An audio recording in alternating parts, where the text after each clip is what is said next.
Hi, I'm Dr. Kyla, paediatric dietitian, fussy eating specialist, and mum of two. I'm the founder of the online Mealtimes memberships that help parents just like you experience a confident and guilt-free way of feeding children.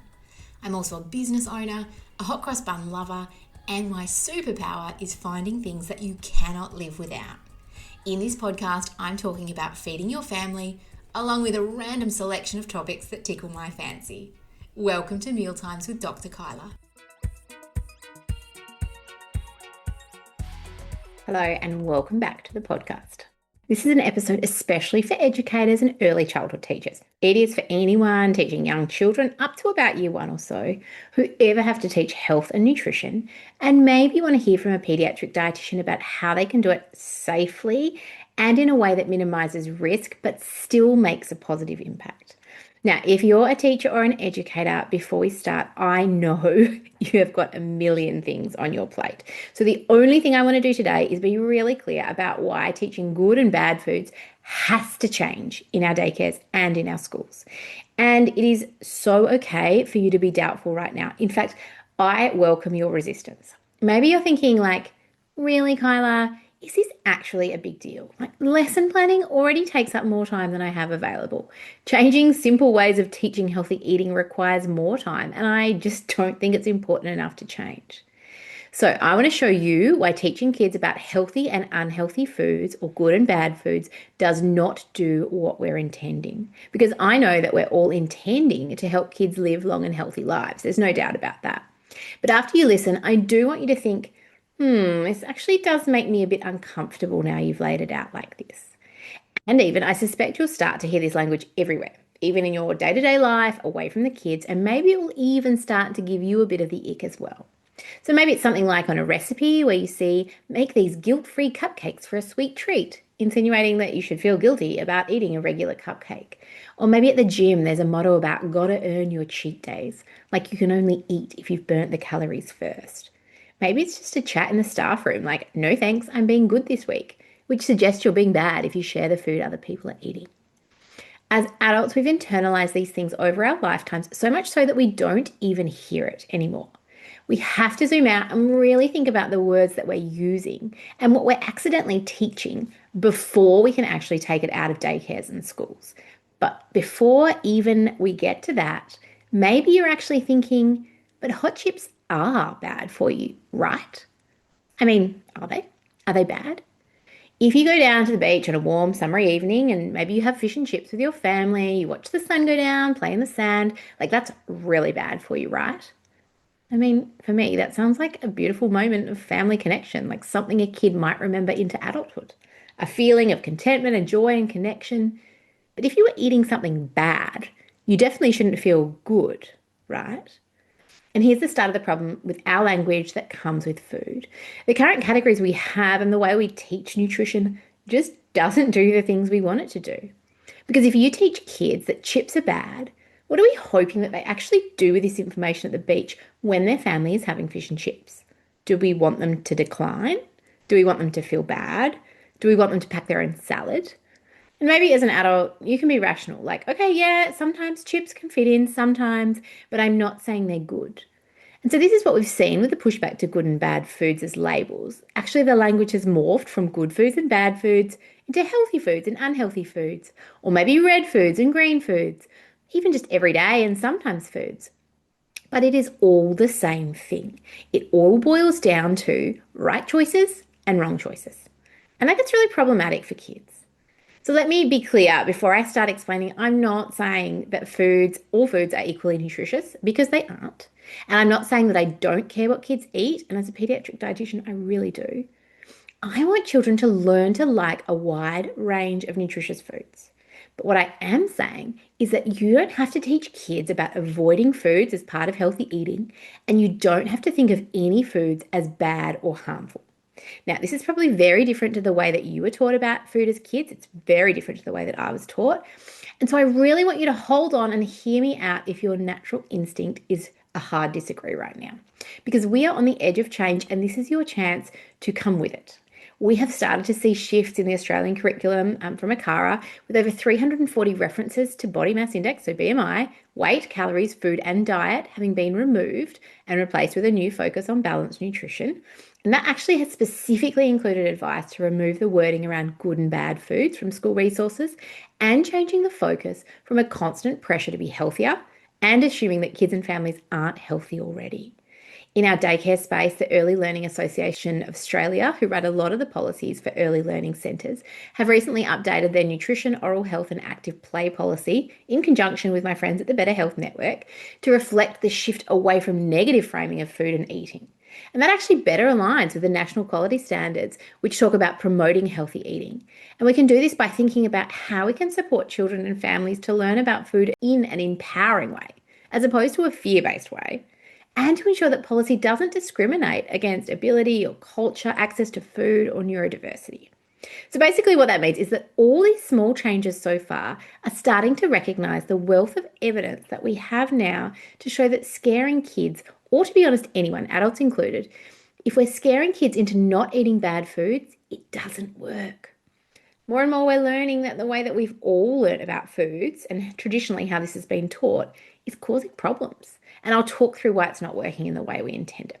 So let's use some obvious examples to make my point. If we're thinking about a good or everyday food, let's use broccoli. And if we're thinking about a bad or a sometimes food, let's use cake. So why do these labels increase the risk of unhelpful ways of thinking about food? Number one, it is the start of feelings around guilt and shame and food. And this is a big one for our concrete thinkers. So our kids in this early kind of childcare, our early kindy, pre-primary, for example, it is their birthday. They have birthday cake. But during our lessons, that food went into maybe the sad face tub, perhaps they had to put a big cross through it on a worksheet when they were sorting good and bad foods. But they felt happy on their birthday. Should they have felt bad? What about if they have cake in their lunchbox? Are they going to be worried about what you think as their educator? What if every time they see their grandma, she gives them cake? Is she giving them bad food? Is she bad? What if the cake was a muffin? Is there a difference between cupcakes and muffins from a good and bad food point of view? How do you explain that to a kid? And I would ask even to yourself. Because here's the thing, labeling food like this doesn't actually make kids eat less cake. It just makes them feel bad when they inevitably do eat cake. Maybe you're thinking like, fine, that one doesn't quite apply because we don't say good and bad. We say everyday and sometimes foods instead. Because surely you would consider cake a sometimes food. But again, my question is, does this work in the way that we intend it to? Sometimes is vague at best. So let's start with the everyday category. It's just not factual. Let's say you sort veggies into the everyday category. You've got carrot, broccoli, sweet potato, mushrooms, tomato, and corn. Maybe on the surface, yeah, they all fit into everyday foods. But think about who we're talking to, our concrete thinkers. These foods are everyday foods. Do they have to be eaten every day? Well, no. But this is the lesson. And we're asking for nuance, which just isn't going to happen because broccoli doesn't have to be an everyday food. Green foods aren't all good for your skin. Green jelly, baby, anyone? Nutrition just can't be simplified to the point that it's incorrect. And this kind of teaching, it's not factual, and I would say it confuses our kids more than anything. And this brings me to kind of question some of those underlying urges that we have when we're teaching our kids about food, because almost all of our research points to educating kids about core foods. We've got policies supported by evidence around teaching variety and what to include. But there's such pressure, I'm not sure exactly where it comes from, but to point out what not to do. Like we have to tell kids, this is bad. And interestingly, that's quite different to how we teach lots of other things, including health. Like if we're teaching kids about sun safety, we don't teach them about sunburn and skin cancer first. We don't go straight to sunbake, do we? We're teaching them what to do to slip, slop, slap. We model that. We have policy to support it. Sunscreen's available in the classroom. And I mean, access to a hat is actually much more straightforward than access to a variety of foods, which kind of brings me then to my next point. When we're doing good and bad food, we're teaching that that's a lot of responsibility to put onto kids' shoulders. And most children don't have a lot of control over what's available or packed for them to eat. Their parents are the ones making the decisions based on nutrition, sure, but also cost, availability, accessibility, time, how will it last in the lunchbox, whether it gets eaten or not. And those are adult decisions. We just can't start to understand the factors that go into these decisions for other families. It is not up to kids to try to change their parents' food decisions. And this is one of my big problems with healthy lunchbox competitions at school. These competitions are just a judgment of a parent. I mean, it's felt by the kid, and it's often the start of feeling embarrassed by the food that their family eats. I understand that it might not be what you would choose to pack, but you don't know the scenario behind what a child eats. And judging them doesn't support balanced or healthy eating in the slightest. Imagine being a kid who has a whole lunchbox of bad foods. Maybe this kid has a feeding aversion. Maybe this kid's parents are really struggling. Or maybe this kid's lunchbox is being packed by his big brother because no parents are home in the morning. Like, it just makes food an opportunity for bullying, not being good enough. It's just not doing what we're wanting it to do. Which leads me into the next criticism. Good and bad foods assume one right way of eating, which when you take a look at how different cultures eat across the world, it's just not true to start with. There are lots of ways to be healthy and to eat well. But deciding that good foods are low in salt and high in fiber and low in saturated fat and low in sugar, it's just not true. Think of a child bringing a typical Indian lunch. We do not need to be classifying roti bread as a bad food because it contains saturated fat. Like, eating has a really important role in cultural practices, and that sense of tradition and belonging, it's very protective for overall health. If we teach nutrition as black and white, we're basing it on the assumption that direct swaps from bad foods to good foods is the right thing to do. And that just doesn't factor in the enormous range of influences on what we eat. It's really easy to say, like, eat less processed food, switch to whole fruit and veg. But most of the time, there isn't a simple swap. There's not one that doesn't require more money, more labor, more time, or other resources. It's not even a necessary swap. Think of those kids with feeding difficulties who have maybe a handful of safe foods that they can actually eat. Just a simple swap doesn't fit for those kids, does it? Think of those kids whose families are having a tough time. Maybe they're a single parent family, they've got mum working more than full time, the older siblings packing lunches. Swapping a muesli bar for a carrot stick isn't the easy answer that we might assume that it is here. And then think about how eager to please kids, those with the perfectionistic tendencies, because this is my oldest child. And if her teacher was to tell her that she had to swap a cupcake for a celery sticks, she would be consumed by worry about getting in trouble if she didn't do it. And as she gets older and there's more diet culture, more diet references around her, I really worry about what she interprets that message of. And on top of that, people's food choices are influenced by way more than nutrition knowledge. Like, we need to think about income, food prices, housing, transport, time, work schedules, cooking facilities, disability, access to supermarkets, food security. All of those things affect what's possible. Not everyone likes everything. Not everyone can afford whole foods. Not everyone can store and prepare the same foods. And before I get too ranty, let's move on to the next point. This kind of level of good and bad is too detail focused when it doesn't matter in the bigger scheme of things. Because health isn't about one meal and it's not about one food, be it good or bad. It's about overall habits, including food, but also thinking about stress, sleep, activity, social connection, lots of things.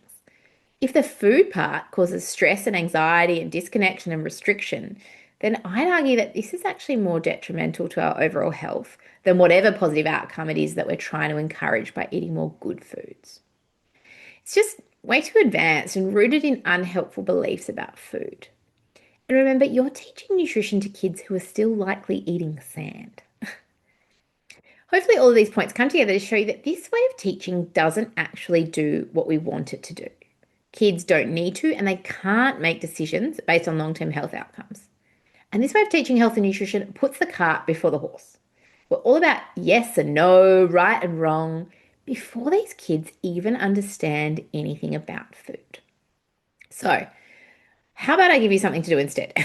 Instead of the good and bad or the healthy, unhealthy lesson, what if we sort foods into different categories that have nothing to do with being right or wrong? You can get a free example on my website right now at mealtimes.com.au/schools. But what about if you're nodding along thinking, okay, I'm on board with what you're saying, but what do I actually do? Like, an example activity is a great start, but I need more support. I'm glad you asked. I am hosting my first teacher masterclass specifically about what you can teach instead of good and bad foods that still fits within the NQS or your state-specific curriculum. It is a professional learning session designed to help you understand the why behind the shift, to feel confident in what to say, and you'll walk away with practical ways to be part of the change. I would love to invite you to join me. I've only ever run this in individual centres and with small groups of educators, but now I'm opening up a limited early access round before I release it more broadly. I would love you to lock in your spot today. Head to mealtimes.com.au/schools for more information. A huge thanks for tuning in and listening to my podcast. This is all brand new for me, so I'd love to hear your feedback. Give me a review or send me a DM. I'd love to hear your thoughts. And above all, I'd really love you to hit that subscribe button to keep listening. Thanks.